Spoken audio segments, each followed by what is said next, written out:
Assalamualaikum warahmatullahi wabarakatuh. Selamat datang di Spider KW TV Channel.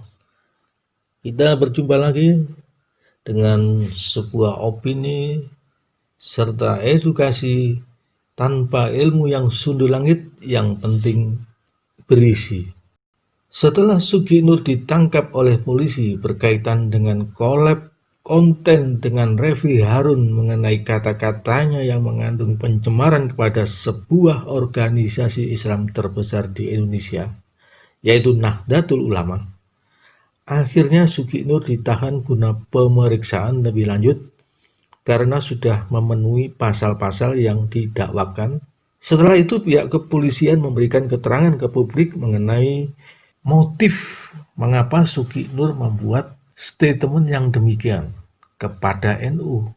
Motifnya hanya kritik dan tidak merasa mendiskreditkan, apalagi fitnah, dan tidak akan meminta maaf serta menyerah karena keyakinan idealismenya tersebut dilakukan karena dasar mencintai NU. Pernyataan tersebut tentu sangat bias sekali. Seminggu kemudian beredar video tentang istri Sugi Nur yang memberikan semangat serta mendukung penuh perjuangan suaminya tentang kebenaran. Nah, di sini seru nih. Perjuangan untuk apa sebenarnya? Kalau Sugi Nur mengatakan selama ini perjuangannya membantu tetangga, lingkungan yang serba kekurangan, membangun masjid, membangun rumah layak bagi masyarakat miskin, mendirikan pesantren, itu saya setuju perbuatan yang mulia dan baik. Tetapi banyak orang yang berbuat demikian di luar sana tanpa perlu berbalut sebagai pendakwah, apalagi berkoar-koar seolah apa yang dilakukan melebihi manfaat yang selama ini telah dilakukan oleh organisasi besar sekelas NU kepada umat. Ini ibarat nyamuk kepingin serap saripati bunga untuk menghasilkan madu, gak nyambung dan melawan kodrat. Jadi sebenarnya dia berjuang untuk siapa? Kalau sudah berubah warna kulit dan bau mulutnya, ya gak usah dan gak perlu lagi keluar-keluar kritik dan cinta NU. Toh sudah jelas paham dan idealismenya sudah berbeda.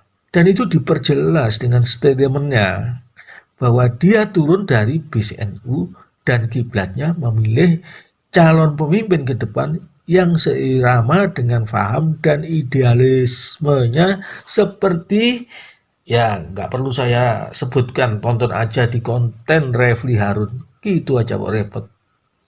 Apa salahnya sebuah ormas besar Islam NU bergandeng tangan dengan istana atau pemerintah dalam menjaga dan membangun Indonesia agar berhasil membuat iklim politik yang kondusif dan berdampak pembangunan kepada kemaslahatan umat.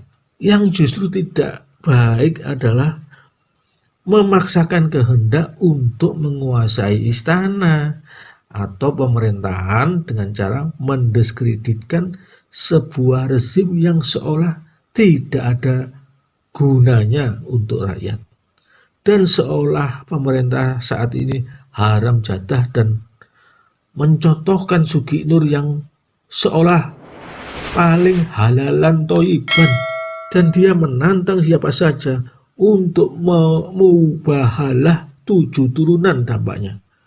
Sungguh dahsyat, merasa manusia sempurna di mata Allah. Kalau latar belakang agamanya tidak termasuk golongan kaum ulama yang mengerti benar tentang kitab-kitab agama, mestinya tahu dirilah. Siapa yang Anda kritik? Kalau merasa sudah sempurna di hadapan Allah, tentu saja akan keluar lisan yang terjaga dan akhlak yang santun, sehingga benar-benar dapat membawa umat dalam kedamaian. Kalau saja yang mengkritik ulama besar NU kepada organisasinya sendiri nggak ada masalah, karena jelas keulamaan dan ketokohannya di organisasi tersebut, dan nggak mungkin juga kritikannya itu sedangkal yang dikeluarkan oleh Sugi Nur. Nah, kalau dia itu keulamaan dan ketokohannya di mana? Sebuah organisasi besar seperti NU yang di dalamnya juga banyak ulama besar, tidak mungkin juga tidak ada perbedaan.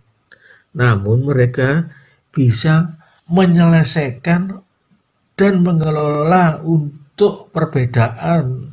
Kalau pihak luar sekelas Sugi Nur mengkritik, menghujat dan memfitnah NU, ya bukan porsinya dan wajar kalau ranahnya sudah hukum penyelesaiannya.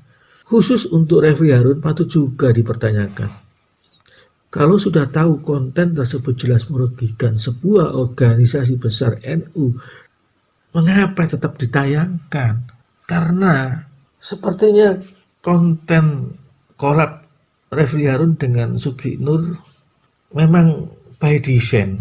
Karena di awal-awal Refli Harun juga memberikan joke yang walaupun mengutip dari orang lain, tapi seolah memberikan angin bahwa Sugi Nur pantas memberikan suatu statement yang keras dengan sindiran atau joke bahwa anggota NU banyak karena yang mati juga dihitung.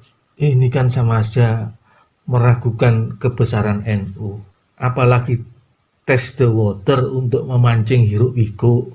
Kalau orang awam harus berhati-hati dalam membuat konten agar tidak kena undang-undang ITE, mengapa Refli Harun yang paham atau mengerti hukum berani menayangkan yang demikian?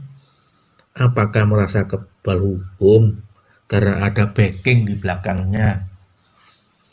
Kasus Prita Mulyasari yang dulu sempat heboh, yang mengeluh pelayanan rumah sakit saja bisa jadi masalah dengan disebarluaskan di sebuah media.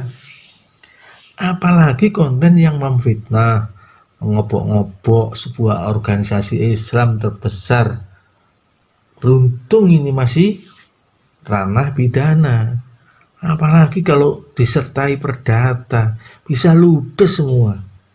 Baiklah, mungkin kita perlu memberikan pencerahan kepada masyarakat tentang sebuah hadis Imam Al-Ghazali mengingatkan, jangan beranggapan setelah memiliki niat yang baik dalam menuntut ilmu, berarti telah selamat dari sesuatu yang berbahaya. Sementara di dalam hati masih ada sifat hasad, ria, dan ujub. Rasulullah Nabi Muhammad SAW bersabda, Syalasyun muhlikatun, syuhun muta'un, wahuan mutaba'un, wa ijabul mar'i binafsih. ada 3 sifat yang dapat membinasakan manusia. Sikap bakil yang dipatuhi, hawa nafsu yang diikuti, dan merasa bangga dengan diri sendiri. Baiklah, semoga bertemu kembali dalam konten-konten berikutnya. Saya akhiri dengan wassalamualaikum warahmatullahi wabarakatuh.